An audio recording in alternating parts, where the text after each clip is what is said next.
Welcome friends. आज हम शुरुआत कर रहे हैं सी ट्यूटोरियल की सीरीज का और वहाँ पर हम वन बाय वन सी को बेसिक से लेकर एडवांस तक पूरा समझेंगे। जो पहला टॉपिक हम शुरू करने वाले हैं वह है सी का सिंटैक्स और प्रोग्राम स्ट्रक्चर। देखिए, मैंने यहाँ पर एक बेसिक प्रोग्राम बना के रखा है।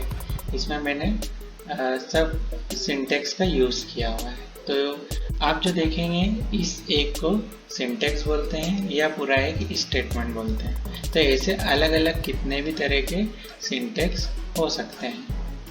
दूसरा हम बात करें तो यहाँ पर आती है टोकन। ये जितने भी है ना, इसको एक टोकन बोला जाता है। यह एक टोकन है, यह एक टोकन है, यह एक टोकन है, यह एक टोकन है। ये सब इसमें अलग अलग टोकन होते हैं और इन टोकन को हम अलग अलग पार्ट्स में डिवाइड करते हैं। जैसे कि सबसे पहले होता है कीवर्ड। कीवर्ड यानी कि आप ऐसा बोल सकते हैं कि यहाँ पर यह एक कीवर्ड है, यहाँ पर यह एक कीवर्ड है। यानी कि जो मेरे इस टेक्स्ट एडिटर में ब्लू कलर में शो हो रहे हैं ये सब कीवर्ड है।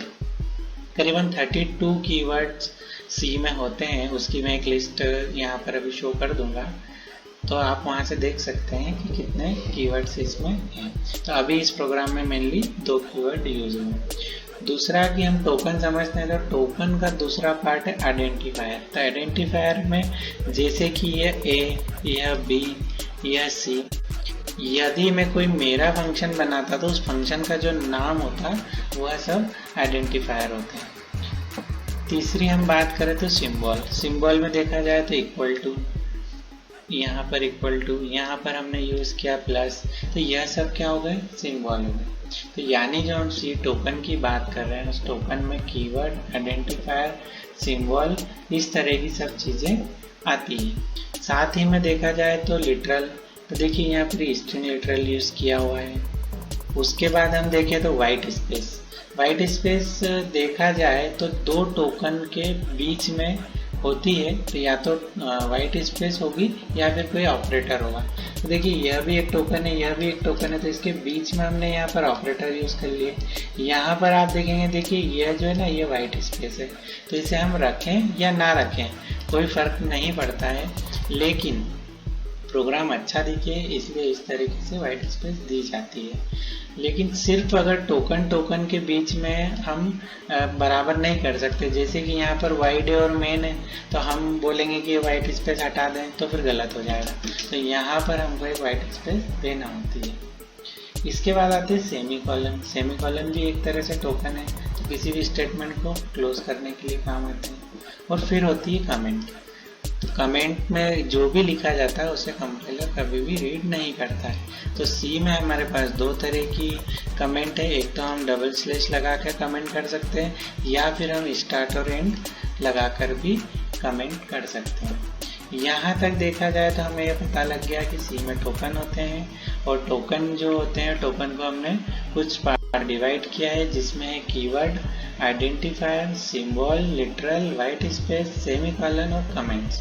अब जो ये सामने प्रोग्राम का स्ट्रक्चर बना हुआ है, मैं आपको इनके बारे में बता देता हूँ। हम जब भी सी स्टार्ट करेंगे तो सबसे पहले हमें #include यह वाला स्टेटमेंट लिखना होगा। यह स्टेटमेंट एक तरीके से प्री प्रोसेसर है। यह क्या करता है कि प्रोग्राम के कंपाइल होने के पहले हम जो भी फाइल यहाँ लगते हैं उसे इंक्लूड कर लेता है। तो हम आगे जब डिटेल वीडियो में बनाऊंगा तो उसमें मैं आपको जितने भी प्री प्रोसेसर है उनके बारे में बता दूंगा। दूसरा हम जो यूज़ करते हैं वो होता है डेटा टाइप। तो यहाँ पर हमने डेटा टाइप लिए हैं, तो हम यहाँ पर सिर्फ इंटीजर डेटा टाइप को बता रहे हैं। तो डेटा टाइप कितने होते हैं उसके बारे में भी मैं आपको एक डिटेल में बता दूंगा। लेकिन आपको यहाँ पर सिर्फ ये ध्यान रखना है कि मुझे सबसे पहले प्री प्रोसेसर का यूज़ करके इस तरह कोई फाइल वगैरह को इंक्लूड करने का काम करना होता है। उसके बाद हम कोई ग्लोबल वेरिएबल डिफाइन करते हैं, उसके बाद हमारा मेन फंक्शन होता है। ठीक है, यहाँ तक क्लियर हुआ। अब हम जो ये stdio फाइल कर रहे हैं इसे हम हेडर फाइल बोलते हैं, इसलिए ही इसका एक्सटेंशन .h है। तो इसमें इनपुट और आउटपुट से रिलेटेड जितने भी फंक्शन है, जैसे printf यूज़ किया है, अगर मैं scanf वगैरह यूज़ करता है तो वो सब इसमें होता है। ठीक है, अब यहाँ पर हमने यूज़ किया है वाइड। वाइड एक तरीके से डेटा टाइप है जिसका मतलब होता है कुछ नहीं, एक तरह से नल डेटा टाइप है, लेकिन यहाँ पर हमें जहाँ पर भी नल हो वहाँ पर इसका उपयोग करना होता है। फिर यहाँ पर आते हैं कर्ली ब्रैकेट। तो कर्ली ब्रैकेट किसी भी स्टेटमेंट को चालू करने और बंद करने में हमें यूज में आते हैं। कोई हम अगर इफ स्टेटमेंट लिखेंगे, एल्स लिखेंगे, कोई वाइल लूप लिखेंगे, फॉर लूप लिखेंगे, तो सबको शुरू करने और एंड करने में हम कर्ली ब्रैकेट का उपयोग करेंगे। इसके बाद मैंने यहाँ पर यूज़ किया है printf। तो printf एक फंक्शन है जो कि stdio.h फाइल में होता है और इसका काम हमने जो भी डबल कोटेड में देते हैं उसे प्रिंट करना होता है। नेक्स्ट यहाँ पर यूज हुआ है ऑपरेटर। तो सी में जितने भी तरह के ऑपरेटर होते हैं, जैसे कि अरिथमेटिकल ऑपरेटर हुए, रिलेशनल ऑपरेटर हुए, कंडीशन को कंपेयर करने के लिए ऑपरेटर हुए, तो हम इस सीरीज में एक वीडियो में सारे ऑपरेटर के बारे में समझेंगे। उसके बाद जैसा मैंने सेमीकोलन का बताया कि हर स्टेटमेंट को क्लोज करने के लिए हमको सेमीकोलन लगाना जरूरी होता है। तो यह हमारा प्रोग्राम हो गया। इसमें सब बेसिक चीज़ें जो होना चाहिए वो हमने सारी लिख ली है।